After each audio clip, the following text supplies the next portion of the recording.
Welcome everyone to another episode of No Bibs, Burps, Bottles, the #1 platform where we empower, inspire, celebrate, and highlight African-American Black child-free women to live their best child-free life. I'm your host, Dr. Angela L. Harris, and I'm so excited to welcome Mr. AJ. He is going to share with us his child-free narrative. I'm so excited. Now, you know this is a bonus episode, and so you got to stay tuned to the end because you'll hear more about where you can follow AJ and hear all the exciting things that he's doing this year. So I don't like to take the shine away from my guests, so I'm going to let AJ introduce himself. AJ, can you share a little bit about where you're from, what you are doing in regards to career? And I always like to ask my guests to share an interesting fact that maybe a lot of people don't know about you. Oh, this is a good one. Hey y'all, AJ, born and raised initially in Las Vegas, currently living in Washington, DC, political speechwriter and political strategist by profession. And I guess interesting thing about me that a lot of folks who haven't known me that long, I did radio for like 7 years as well when I was a lot younger. So. What made you get out of radio? Because you're doing something different now. So tell us a little bit about that transition. I always wanted to be a creative in some form or fashion, but writing is kind of the first love. So when I was doing radio, I got an opportunity to write on a more full-time basis and kind of dove into that. Okay, great. So AJ, can you tell maybe our audience, for those who don't know, how we got it kind of connected? Because I always like to let people know how we connected. And we connected in the DMs on a friendly, platonic way, but I think it was interesting on how you connected to me and vice versa. I think if I remember right, friend of mine had mentioned your page to me, and I think I probably like commented on some post or something like that, and we connected through DMs that way. Yep. And you also shared an article with me that I thought was phenomenal. So can you share a little bit about that article, where people can find it, and really what inspired you to write that? Because I think this is the reason why I was really excited to talk to you. Yeah, so this all happened it was happy accident, essentially.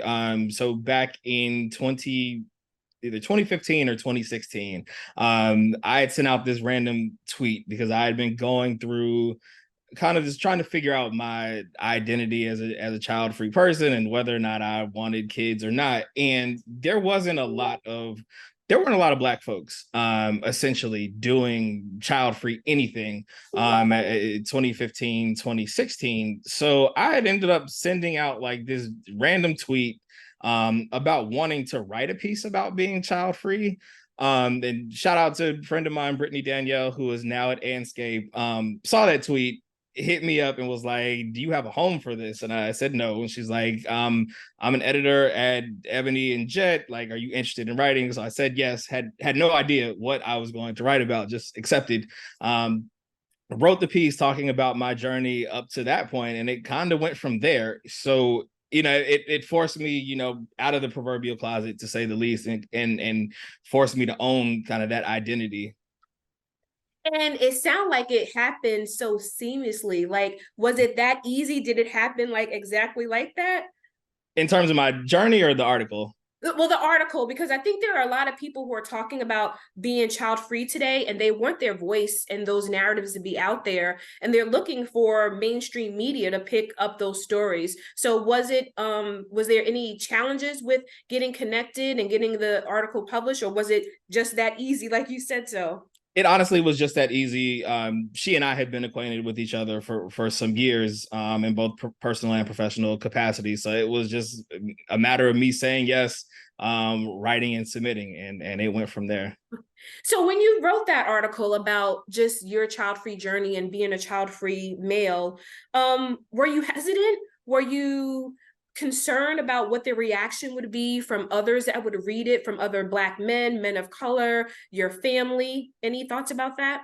Not at all. And honestly, I wrote about that, and I have to find the link for you because it's no longer active on the web. It's in like the Wayback Machine archives. But essentially, one of the things that I talked about was my journey, and like that coming out process, and like letting my mom know that I didn't want to have kids was as uneventful as you would hope these conversations are. And it was sort of like, threw it out there, And she's like, well, I never thought you would have kids anyway, which was like just this huge, sigh of relief. So I talked about that. And, once mom was cool, nobody else really mattered, so to speak. So in a way, I almost felt obligated to write that article. One, like I said, because there weren't a lot of Black perspectives, period, and even fewer Black male perspectives on this topic. So I wrote the piece that I would have wanted to read when I was going back and forth about this. And also, like, I realized that having supportive family, is a position of privilege. So who was I to be living in the shadows when there are so many people out here who are legitimately having issues with this and could probably use this as content. And here I am with folks that are totally on board. So like, why not say something? Yeah. And once mama on board, like everything else just falls into place. All we need Absolutely. is mama on board. Well, I just want to say publicly, I'm so proud of you for writing such a piece, because again, I think our voices are important. Black women who are child-free, Black men who are child-free. And again, I do agree that the space of child-free Black men, I think I'm seeing it a little bit more pop up. But again, just like I felt like it was a slow process for No Bibs, Burps, Bottles and for child-free women of color to be seen, I think is still taking some momentum for child-free Black men. So as child-free Black women, I often talk about, the whole, when we're little girls, we're kind of shaped with the doll baby, and the little boys are shaped with the G.I. Joe, and you're going to be such a, good mommy, and look at the way you're holding that baby. And I guess I want to ask you in regards to, as when you think or reflect about being a young boy, or a young Black teen, tell me a little bit about, are you molded? Are those experiences the same? No, I think honestly, I think I heard that more like after people realized that I didn't want to have kids, or it's like people were saying like you'd be such a great dad. And I always tell people like lack of ability should never be misplaced with lack of desire.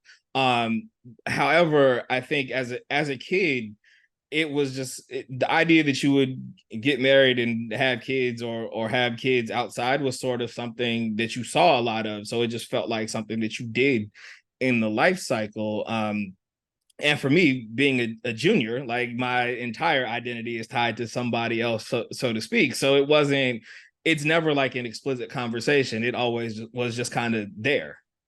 Mm-hmm.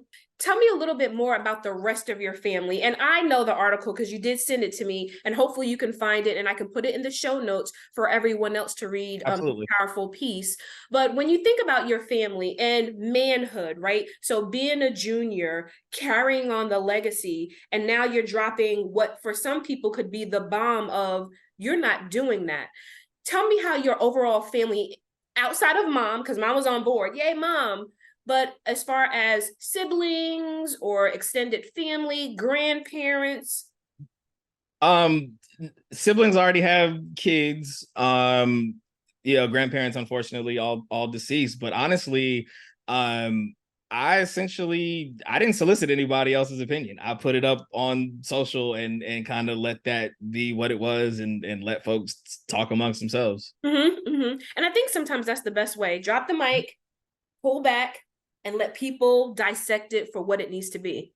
Yeah, I mean, it wasn't a discussion. Like, I mean, it was like nobody has, when you having kids, money. So Okay. So in regards to manhood, I was watching along maybe 2-3 years ago, Love and Hip Hop, and there was an episode with Jock and his now wife, and there was this exchange of energy where his fiance at the time was saying like, you already got a bunch of kids, a bunch of baby mamas, and I don't have any kids, and why don't you get a vasectomy? And you would have thought like the world exploded, because in his mindset, and I think a lot of men feel this way, you're stripping away my manhood. And she was basically saying, you're being responsible. Why should I go under the knife when you can have a simple procedure? So with that being said, what are your thoughts about that in regards to when men truly do not want to be fathers or bring children in the world? What measures should they take? And is it really stripping your manhood away, getting a vasectomy? So spoiler alert, like I actually have a vasectomy, and have had one for a couple of years now.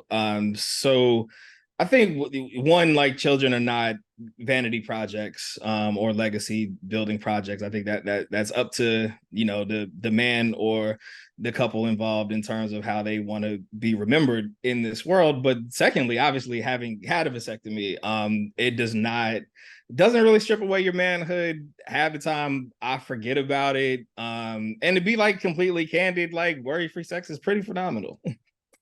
As it should be.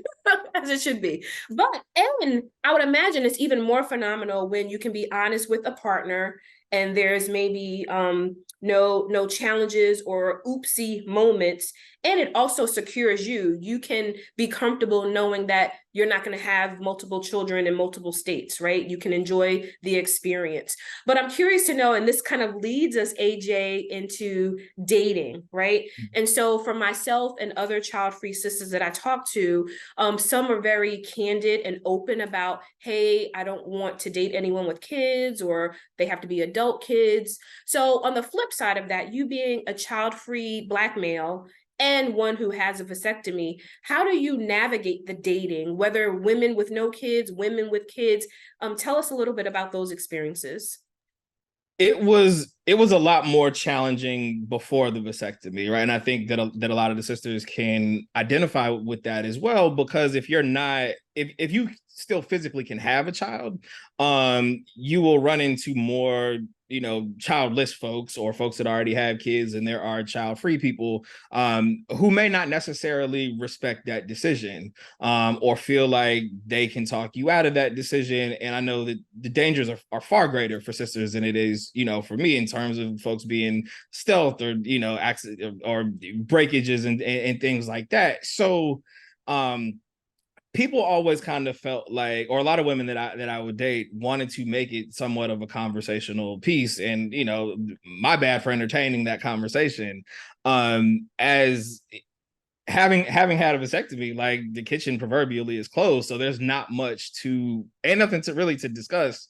So it kind of is what it is. So people Mm-hmm. can either deal or not deal. So in many ways, dating got a lot easier on the front end. I still had to navigate whether or not I was open to folks that had kids, and, like, what that would look like. But in terms of the accidental thing, or people not respecting the choice, like, that all completely went away. Mm-hmm, mm-hmm. And so and again, I love kind of seeing the other side of the child-free narrative when it comes to men, because I think some of our experiences are similar and then obviously vastly different. And so I know with child-free sisters, again, thinking about, do I want to date this awesome person who has 5 kids or just has a newborn? And I think you also have to think about the same thing. So what is important to you? How do you draw to the conclusion that I will entertain someone who has kids, or is it totally a boundary? Like, women, kids, not my thing. It has not been it's not been my thing typically. If it happens, it's usually women who have, like, adult children. One of the things, or one of the reasons that I'm child free, is essentially, like, I'd like to do what I want to do when I want to do it. And, I want a partner who is able to come and go freely. And I don't want to have to deal with, like, babysitters or other arrangements or co-parents, or anything like that. Which is not to say that, like, I may not casually date a woman with children, or go on a couple of dates here or there, but, like, long term, it was always, I think, for me, going to be somebody either with adult children that was kind of out of that phase, or somebody who was child free, like myself. Yeah. And thank you so much, AJ, for sharing those personal experiences, because again, I think the similarities are, we have to really think about the long term, right? Like, where we are, and not that that can't change, right, for either one of us, but it's important to kind of put that out there so that we're not misleading people. But I'm curious to know, have you had challenges where a woman are like, wow, as far as judgment, because I know for me, I'm judging and I'm just saying, no, I'm actually holding true to my boundaries and letting you know what's important to me. So have you ever had a woman who challenged you with that? Yeah, implicitly or explicitly, it gets challenged. I have, I've definitely gone, like I said, back and forth on, whether it was me or whether it was maybe I haven't met the right person. So like there were some of those like conversations and internally as well. At the end of the day, it always came back to like, yeah, I don't really see this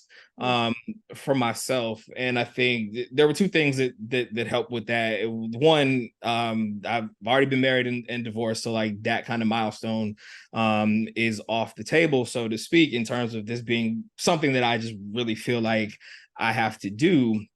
Number two, again, I still want to do what I want to do at the end of the day. But also I've seen both of my parents find other folks later in life. My mother in her 40s, my father remarried in his 60s. So my thing is always like, I got time. So Yeah. as long as it takes. Oh, your parents give me hope, right? Dad's getting married at 60, mom has that's what I'm talking about, right? I think 65. sometimes people want to put this age limit if you don't, especially for women, right? At 30, if you don't have children and a husband and a house and all these things, you haven't yet arrived. And so I'm curious to know, AJ, in regards to where you are in life, do you feel like you get is there societal pressures of you're a Black man and the stereotype is you should have not only one but several, and what's wrong with you? Because we get a lot of what's wrong with you not wanting to be a mom. Are you not maternal enough? Did someone hurt you? Do you have childhood trauma? And it could be all of that. But as far as where you are right now in your life and what society expects of men, how do you deal with that?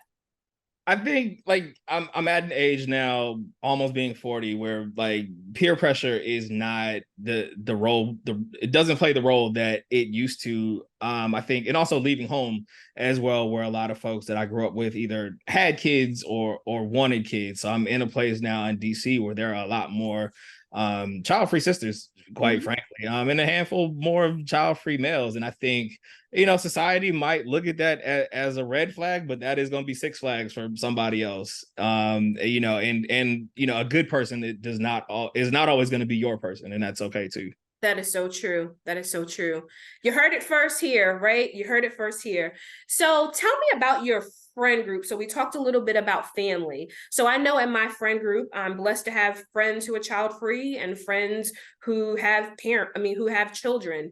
And I navigate those friendships in different ways because I have to be mindful that my girlfriend who has a toddler can't be out until 2. And even my child-free friends, they have limitations as well. But as far as the brothers that you hang out with, are you the only child-free brother? Everything is fine. Like most of my really good male friends, unfortunately, I don't get to see on a day-to-day basis. So we catch up a lot, via group me and text and Zoom and things like that.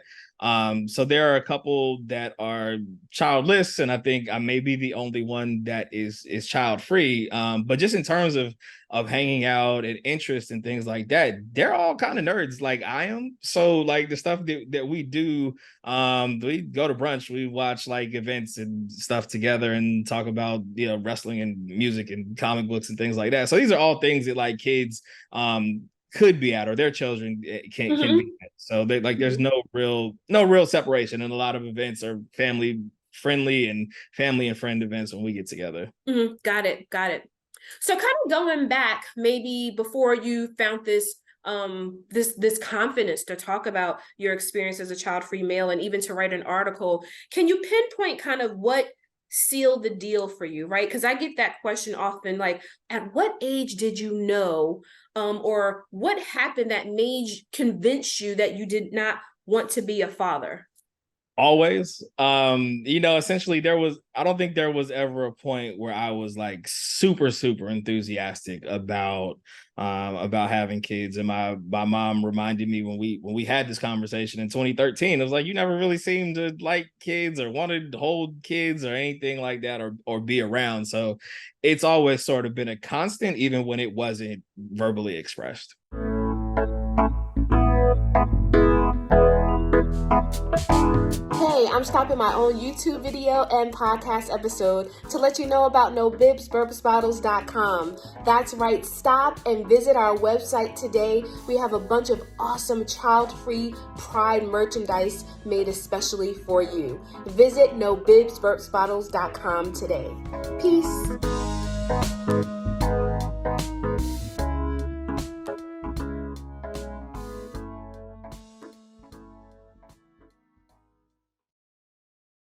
And sometimes people don't get it, right? And that's why No Bibs Burps Bottles highlight such stories and have such bonus episodes like the one we're doing now, because I think it's important that not every woman feels maternal and not every man feels paternal, right?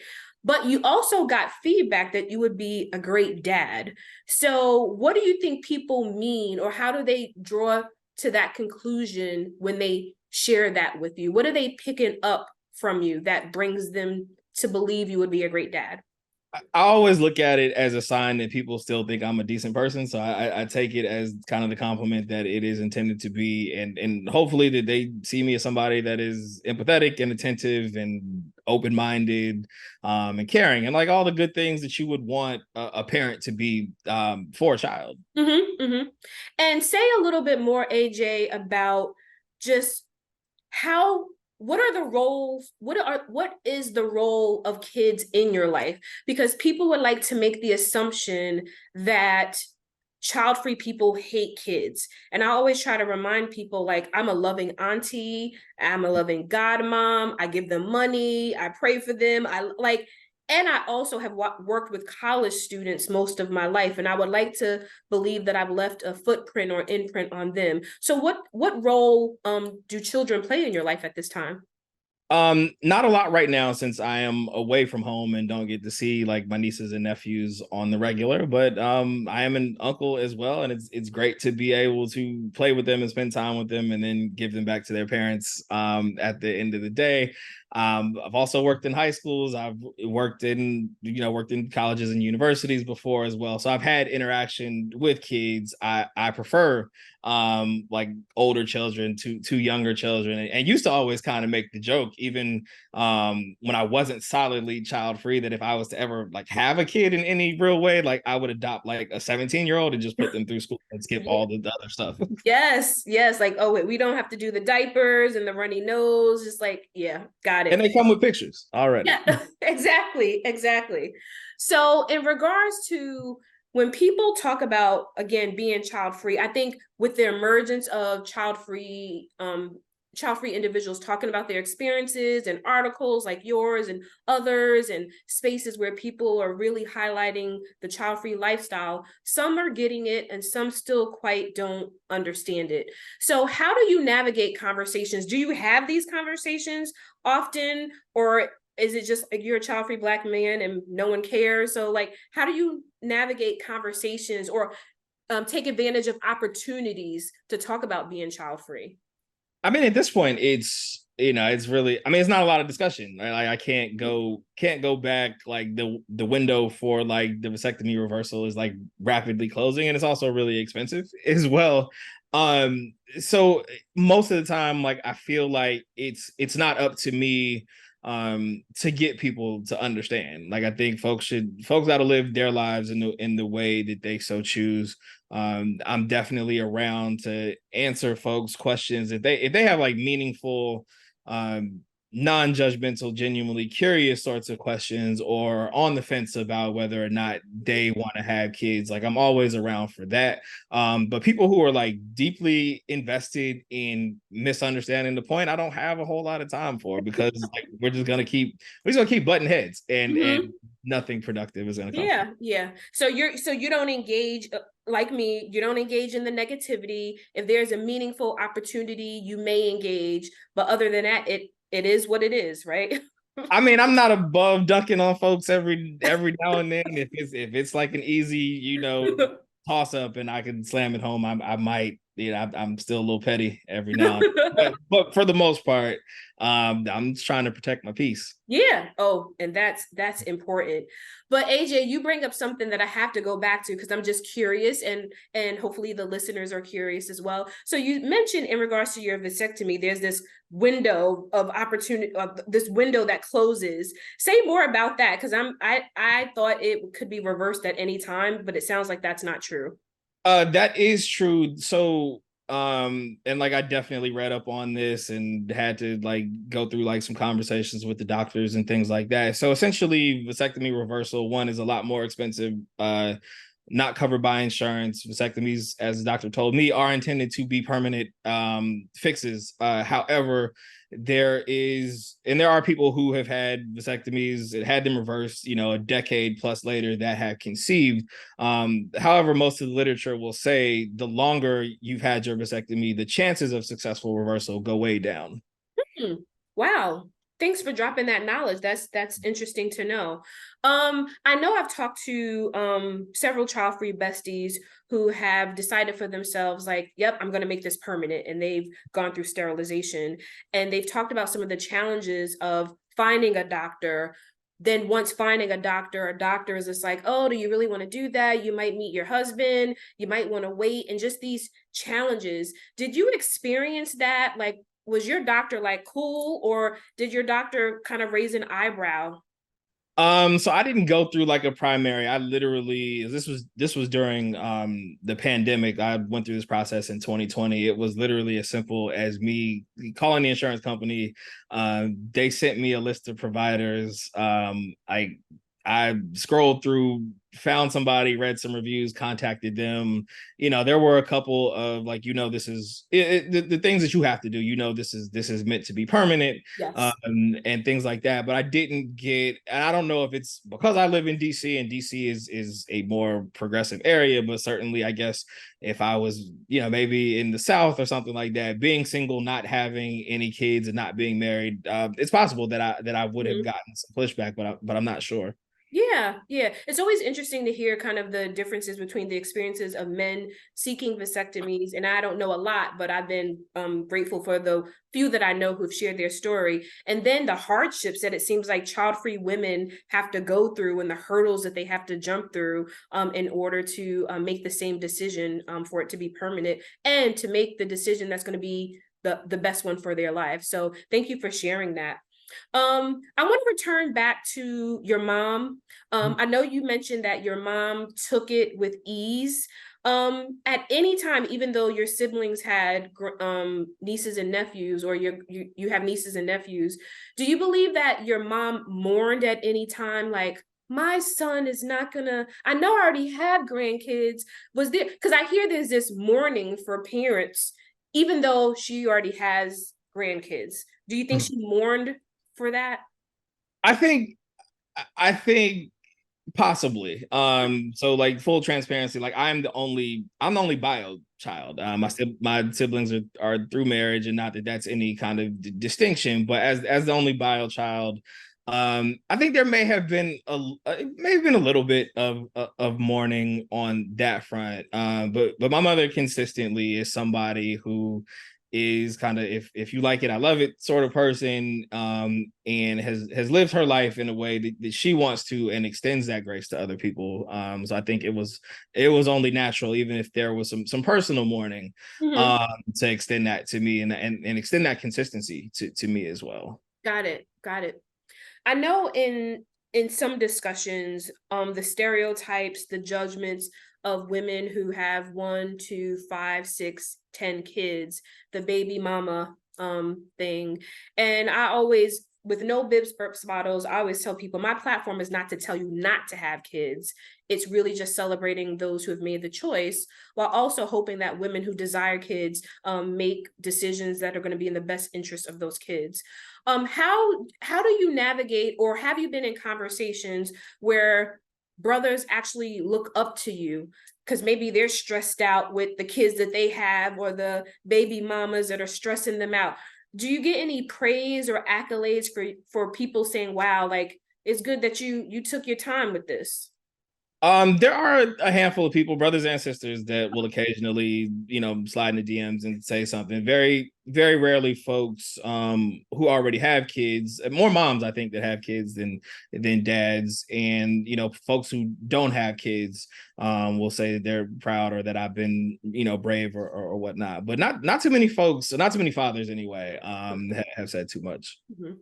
What do you think about that? Is there, I mean, if you had to just guess, is there a reason why more brothers wouldn't share their thoughts with you about that? Do you feel like they're just kind of reflecting on maybe they should have made different decisions, or just overall thoughts? I mean, I certainly hope that that's not the case, because that would be unfortunate. As you can't, you can't give kids back Got once. that right. Mm-hmm. But I think one, I think I have a lot more. A lot of my closer friendships are with women, so there may be a lot of brothers in my life who might feel that way, but are not used to opening up to me. But like my good close friend circle, they all seem really happy to be fathers in spite of like sleepless nights and Yes. things. Yes. And I think as child-free individuals, we also serve a purpose in being able to support those friends who may have the sleepless nights or the stress of a child. I know supporting my best friend and my sister, kids are not perfect, adults are not perfect, and however we can support each other is the way to go. So I know as child-free Black women, one of my my child-free besties that I really love is Tracee Ellis Ross. And I can name celebrities who are child-free. But I want to know, like, is there any Black male that's child-free that comes to the top of your head? And I personally cannot think of one right now. Although, well, like, oh, I can't remember. He was dating Steve Harvey's daughter. He did The Boxer. Oh, the Michael B. Jordan. Yes, yes. I don't think he has kids, but I know in our community we try to say like, wow, ordinary people and celebrities, like there are people who are Mary J. Blige, no children, but any child-free besties that are bros that you're like, yeah, they're doing it. Not that I can think of. I feel like this is probably not a question that is asked of a lot of men, period. So usually when I see something, it is like the Mary J. Bliges or Tracee Ellis Rosses of the world. I think because folks either feel more confident to ask women about these things than they do men, or is women that feel more confident to proactively speak up about it. Whereas I feel like with men, it's less of the why don't you have kids versus like why don't you have a wife yet sort of thing. Mm-hmm. So you get it. So is it fair to say that you get it if questioned at any time, people are maybe kind of like, no kids and not married. So, I mean, do you get that the married more often than the kids? No, because I'm divorced. So I think Okay, that's right. Yeah, it would be. I think it would be a little different if I was like never married. Divorced. Got it. So I say this statement and I just want to know your thoughts. People will see me as a Black woman before they see me as a child-free woman.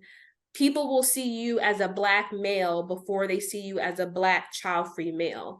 With No Bibs, Burps, Bottles, we talk about the intersections of being a woman, child-free, and Black. So what are those identities mean to you in regards to being a Black child-free man? I think there's no real separation for me. I think it's all at the intersections. And I think for me, I would like folks to see me as somebody who one is responsible and didn't just do things on a whim or because society said so or because society expected, and also for folks who are on the fence or either have made the decision that they don't want to have children, or maybe like me who didn't want to have children but like waited for a very long time to get the vasectomy, that there are other folks like them and that it is okay. Yes. And that leads me kind of as we come to a close. Legacy is very important. And you talk about being a junior, right? And carrying on that name. And we know for child-free individuals, we don't obviously have kids, but that doesn't mean that we don't leave a legacy. So AJ, as you think about your legacy, your footprint on this earth, the people that you have impacted, what does leaving a legacy, or what will leaving a legacy look like for you? So for me as a writer, it's a little easier to answer this question. I've written a bunch of articles, I'm a ghostwriter now. So like my ideas are out there, even if they are not directly coming from me. So I feel like I will be here well after I'm gone. And I do want to say one other thing about vasectomies in terms of legacies as well, for any of the brothers that are listening who are like kind of on the fence, but know that they don't. If you know you for sure don't want to have kids or have any more kids, like it's a very simple outpatient procedure. And like the process for us is so much less than it is for y'all. So Yes. And thank you for saying that, because again, it makes me think about that episode where this, the Jock was so like, rah, rah, my manhood. And he could really not see the point of his fiance at the time saying, let's be responsible. You already have several kids. I don't want any. You already have several baby moms. Let's just be responsible. And again, a simple procedure opposed to like literally a huge procedure or surgery for a woman. So thank you for sharing that. So your legacy is already out there, already leaving it in regards to the footprint and the words that you have. So off the grid a little bit, talk about your tattoos. When you started being tatted up, I love it. Tell us about how, you have a lot, but yeah. tell us about that journey. I think I got my first one when I was like 20 or so, like pair of angel wings with like both of my grandmother's initials over. And I think within like the probably last year and a half, kind of started adding to it and just going when I got the feeling. And now I make a little bit more money, but I think some of the last couple are some of the most important to me, and very similar in a way to living child free and having that be kind of off the beaten path. Like I've also in the last like month and a half like tattooed both hands, which is again off the beaten path, even if you've got tattoos considered to be job stoppers or things like that. But I, like anything else, like I found a way, and I'm still doing well for myself. Folks at work didn't even really say too much of anything. So I say all that to say, you can live your life in an authentic way, and the folks that are for you, be that folks that don't want to have kids, be that jobs, if you have tattoos, like they're going to be there for you, and they're going to celebrate you. Like our job is to find those people and cultivate that community. Yes. Oh, that was a mic drop right there. Because again, I think so many people struggle, and I myself at different points in my life, trying to make sure that I'm not rocking the boat too much and appeasing different people. When it's all said and done, it's about living authentically. So I show up working at a college with my nose pierced, with my hair shaved, with my own tattoos, with being authentically Angela, while also saying like, you can't take away what's up here and what's in here. Right? So the more we can do that, the better. Are you on someone's calendar for a new tattoo in the next, before the end of the year? Probably. I don't know what type, but probably. Like, yeah, there are a couple of shops here that do like same day walk-ins. So every now and then I'll get like a flash of inspiration and just shoot in. So you don't mind going to different artists, or do you No. have okay. I know some people like my artist only, they've done my whole body. And then some people like every tattoo is from someone different. And I think that's also exciting as well. So AJ, my last question to you, and again, I want to thank you so much for sharing your story. I asked this question to women, so I want to ask it to you. Okay. If there was a young brother, maybe 21, 22, and they're like, you know what? I know I don't want kids. I don't see fatherhood in my future, but people are telling me I'll change my mind. People are telling me you need to find the right girlfriend. Wait until you get married. You got to have kids. How are you going to live, leave your legacy? How would you empower that 21-year-old Black male to just live their life? It depends, and there's so many variables for this, Of because one, course. like people people do change their minds. Yes. And I think we have to give grace and space for that as well. I think the first question that I would ask is like, why? What is your why? And if the answer is, I'm not financially set, which it was for me at one time. And I'll go back to my story, and what I talked about in the article, it was like there were all of these kind of milestones that I felt like I had to have. I don't have a degree, I don't have the good job, I don't have the partner. So then I got the degree and I got the decent job and I got married and I still didn't want to do this. So I would say, one, use protection, or ensure that the folks that you date, are on birth control, or, double up with condoms as well. But also, again, investigate your reasons why. So if it's because there's a real big difference between I don't want to do this and I don't have what I need to do this successfully. And those two things might meet in the middle at one point in time. You might get all the things and, like me, say, I still don't want to do this. And because I don't want to is a perfectly good reason. So yeah, I would say if there's somebody that, is on the fence about it, investigate those reasons why. Is it because you don't have your life set? Then, wait. Certainly don't have kids in that interim period, but see how you feel when you hit those milestones, be it the job or the degree, or you get the partner, and see how you feel. And the other thing is that especially for men, like we are privileged in the fact that there's not necessarily a rush for us. Yes, because y'all can make babies well into y'all 60s and so. Is it De Niro or Pacino that just had? Yes. What are your thoughts about that? Like, just because I think there were I think the world, and I actually heard more women's thoughts than men. Like, you're 70 and you're still, like, you literally have a 2-month-old. But I heard more women opposed to men. So what are your thoughts? I think that there's a point where, like, people feel like, said or unsaid, that when you get to be old, that like death is like imminent. But people's parents die young all the time.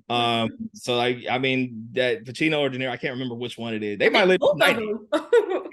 Tony Bennett just died. He was like 96. Yes. So, in theory, as a 70 something, you die at 96, you live to see your kid grow up. So, life is not promised. I feel like if you have the means, and it's a conversation, and that other person is cool with it, like, knock yourself out. Yep, it won't be us. Right, exactly. It won't be us. Well, AJ, I have enjoyed chatting with you, and I know that our audience has enjoyed listening to you. So this is the part of the podcast where I say shine like a diamond. I really do believe in paying it forward. So I'm gonna give you the opportunity, AJ, to share with our audience anything that you have on the horizon, that you like people to know about, if you want people to follow you on your social media, or any parting words before we wrap up. I guess parting words is like, live authentically and do what you feel is right, regardless of what the folks around you are saying. Still a ghostwriter, so most of my words are just floating out there in other people's mouths. In terms of social, I can be found at justant84, justant84 on Instagram and Twitter. Yep. And one thing that we didn't mention that you'll find on the social media is you also work out a lot. So wellness is also important to you. So not only tattoos, but wellness, living authentically, having your words be out there in the universe, and just being you. So AJ, I want to thank you so much. And I want to thank everyone. If you're watching on YouTube or listening on Spotify or any podcast channel, we want to thank you for joining myself and AJ. If you liked this episode, please let us know by leaving your comments. AJ's information will be in the description box on where you can find his social media. And again, thank you for following No Bibs, Burps, Bottles. And as I always close every episode, please remember that womanhood is not synonymous with motherhood. And in this case, manhood is not synonymous with fatherhood. Until we meet again, peace.